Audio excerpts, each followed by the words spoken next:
5 आहेत. एकच वादा, दोन्ही दादा. Chennai super king. आपला सपोर्ट फुल ऑन चेन्नईला. तुम्ही कोणाला सपोर्ट करता मग? कोणाला माय दिसा ना बाय मुंबईचा राजा रोहित शर्मा. नाही हे चुकतंय. चेन्नईला सपोर्ट पाहिजे तुमचा. अहो तुमचं कसं झालंय माहितीये का? आपलं सोडायचं आणि शेजारच्या काकाला म्हणायचं पप्पा पप्पा पप्पा. बाळा आई, हा? तू चुकते काय माहितीये का?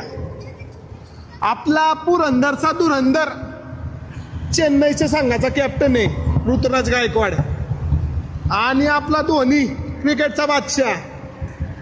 मग ह्या वर्षी जिंकणार चेन्नई. मुंबईने फक्त तोंड बघायची. काय तोंड? पावसात फक्त तोंड बघायची. Only Mumbai Indians. Only CSK. पाच 2 वर्ष भेट